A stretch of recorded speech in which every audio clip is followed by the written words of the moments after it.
The US Navy workhorse A-18 Super Hornet is currently undergoing a big upgrade and recently was spotted carrying an air-to-air loadout unlike anything that has come before.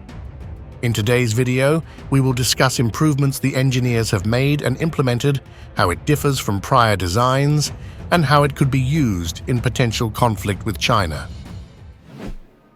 The legendary F-4 Phantom of the Vietnam War era demonstrated the potential of a fighter attack aircraft. Even so, the Navy's concern for air superiority and defending its carriers from enemy aircraft led it to order the Grumman F-14 Tomcat in 1969. The Tomcat was a good plane, but an expensive one. As a result, the Navy was directed to seek a cheaper alternative by adopting one of the competitors from the Air Force's lightweight fighter program. The choice was between the single-engine General Dynamics YF-16 or the twin-engined Northrop YF-17. The former would go on into service in the Air Force as the F-16 Fighting Falcon. The Navy, however, preferred two engines. After Northrop teamed with McDonnell Douglas, the two defense companies jointly furnished a heavily redesigned version of the YF-17 for the Navy. It would be called the F-18. It was to be produced in three models: a single-seat F-18 to replace the F-4, a single-seat A-18 to succeed the A-7 Corsair, and a two-seat TF-18 trainer that could also serve as a fighter. However, Northrop and McDonnell Douglas merged the single-seat variants into a single FA-18A, then renamed the two-seater as the FA-18B. The builders added more internal fuel to meet Navy range requirements and incorporated 16,000 pounds thrust General Electric F-404 engines with fixed inlets. The new jet had fly-by-wire control, a heads-up display, multifunction CRT displays, and the latest Hughes AN APG-65 radar. Infrared Sidewinder missiles lived on the Hornet's wingtips, while radar-guided Sparrows would hang on one of 4 wing stations that also could be used for bombs or external fuel tanks. A 20mm M61 cannon was mounted in the nose. The new airplane, officially called the Hornet, first flew in November 1978. The Hornet's public profile got a big shot in the arm when the Blue Angels chose the airplane to replace their A-4 Skyhawks in 1986. The Hornet saw its first combat that same year as FA-18s from USS Coral Sea flew missions against Libyan air defenses. Success bolstered sales, and by the end of 1989, the Air Forces of Canada, Australia, Spain, Kuwait, and Switzerland had ordered FA-18s. Nevertheless, one of the reasons the FA-18 Hornet concept has been so successful is that it was significantly redesigned and upgraded into the Super Hornet, which entered service in 1999. The new Super Hornet single-seat variant, FA-18E and two-seat FA-18F, carry over the name and design concept of the original Hornet, but were extensively redesigned by McDonnell Douglas and, depending on whom you ask, represent an essentially entirely new aircraft. The aircraft is also unofficially known as the Rhino in operational use. This name was applied to distinguish the newer Super Hornet variants from the legacy Hornets and avoid confusion during carrier deck operations. The Super Hornet has a new 25% larger airframe, larger rectangular air intakes, more powerful General Electric F-414 engines, and an upgraded avionics suite. The Super Hornet is 7,000 pounds heavier empty and 15,000 pounds heavier fully loaded than the original Hornet. The Super Hornet has 33% greater internal fuel capacity. This, combined with larger wing surfaces, results in an impressive 50% increase in range over the original smaller Hornet. The Super Hornet first flew on November 29, 1995, embarking on a 5-year test program, during which time McDonnell Douglas merged with Boeing. The test program was praised, but also showed that the Super Hornet's range improvements were marginal and came at the expense of performance. The EF cannot climb as fast or maneuver as crisply as the Hornet, a fact the Blue Angels recently acknowledged in announcing their transition to the Super Hornet. Even with those limitations, the Rhino has shown its worth. It entered service in 2001 and took out surface-to-air missile launches in Iraq in 2002. Rhinos flew close air support, strike and aerial refueling sorties during the Iraq War and have flown combat missions over Afghanistan continuously. They've been involved in the fight against ISIS, striking the group's strongholds, providing reconnaissance and forward air control. Like other fourth-generation fighters, the A-18 is relatively old.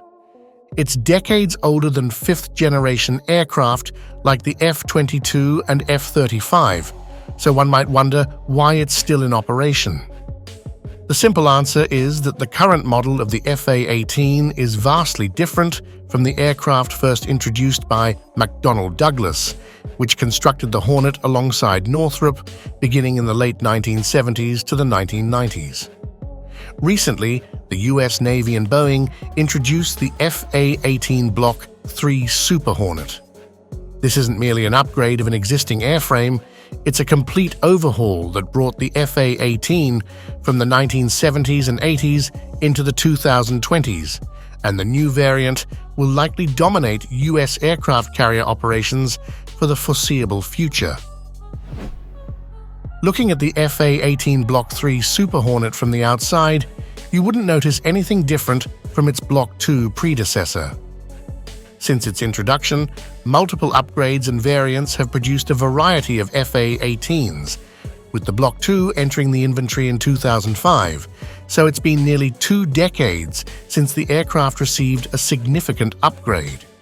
While Block III looks very much like Block II, the changes that matter are all on the inside. While the Block II's cockpit featured a kaleidoscope of screens and gauges, the Block III cockpit has been streamlined with the Advanced Cockpit System, which features a simple and customizable 10 by 19-inch touchscreen. The simplified cockpit was designed to help the pilot access more information more quickly through the integrated display. The new cockpit is more user-friendly, giving the pilot better vision of the battle space. The new cockpit will be useful when accessing the increased data available through the Block III's improved network capabilities. As information sharing becomes a standard feature of battlefield equipment, the Block III was designed with advanced features to help collect and share information. The Block III's Distributed Targeting Processor Network, DTPN mission computer, is a drastic upgrade from the Block II's mission computer. In fact, the DTPN is 17 times more powerful. The Block III will share information through the Tactical Targeting Network Technology, TTNT data link. Granted, with respect to networking capabilities, the F-35 Joint Strike Fighter is still the preeminent system, but the Block III F-18 represents a marked improvement over the Block II. When the original Block I F-A-18 was designed, stealth technology was not a prerequisite of fighter aircraft. Actually, stealth fighter technology would not be disclosed to the public until 1988, when the US Air Force unveiled the F-117 Nighthawk. So when the Hornet became operational in 1984, its lack of stealth technology was a non-issue. Of course, air defense systems have become more sophisticated over the last 40 years, and stealth technology has become something of an expectation for all new fighter and bomber aircraft. Well, the Block III still lacks stealth technology despite a reduced radar cross-section. Yet, Boeing designers have worked to make the Block III harder to lock onto, meaning an enemy may spot the Block III, but it will be more difficult for enemy aircraft or surface-to-air missiles to secure a weapons-grade lock and engage the Hornet. The Block III has a 66% longer lifespan than the Block II. Whereas the Block 2 is only rated for a 6,000 flight-hour life, the Block 3 was designed to last for 10,000. The longer lifespan, of course, reduces costs and is better suited for a fighting force with a tendency to engage in multiple, ceaseless, never-ending combat operations. Designed with China in mind, the Block 3 has more range than its predecessor. With conformal, shoulder-hugging, drag-reducing fuel tanks capable of carrying 3,500 pounds of fuel, the Block 3 will be able to conduct missions against Chinese targets that allow U.S. aircraft carriers to loiter beyond the range of China's hypersonic anti-ship missiles. In addition, in September, a series of photos have emerged showing a U.S. Navy A-18F Super Hornet with a remarkable and hitherto unseen air-to-air loadout, including 4 of the very long-range AIM-174B air-to-air missiles. The identity of the aircraft is clear. It is the distinctive gloss-black retro scheme FA-18F of Air Test and Evaluation Squadron 9 Vampires, which is home stationed at Naval Air Weapons Station, China Lake, California. As for the mixed load of weapons, these all appear to be inert rounds, as indicated by blue marking bands. Markings are visible on the AIM-174s that show they are technically captive CAT-M-174Bs not capable of being fired. The 4 large missiles carried under the aircraft's wings are training versions of the Navy's air-launched variant of the multi-role, long-range surface-launched SM-6 missile, the AIM-174B, the existence of which was only officially acknowledged this summer, and that is said to be in operational service on some level. The missiles carried on the Super Hornet's wingtip stations are variants of the infrared-guided AIM-9X Sidewinder, the standard short-range air-to-air missile armament for U.S. combat jets, which is now being produced in an upgraded Block 2 form. Meanwhile, on the right-hand under-fuselage shoulder station and on each of the outboard underwing stations is a version of the AIM-120 Advanced Medium-Range Air-to-Air Missile, AMRAAM, a radar-guided medium-range weapon that is both ubiquitous and combat-proven. These missiles lack the mid-body fins found on a regular live AMRAAM, but captive versions of the missile don't necessarily have fins fitted anyway.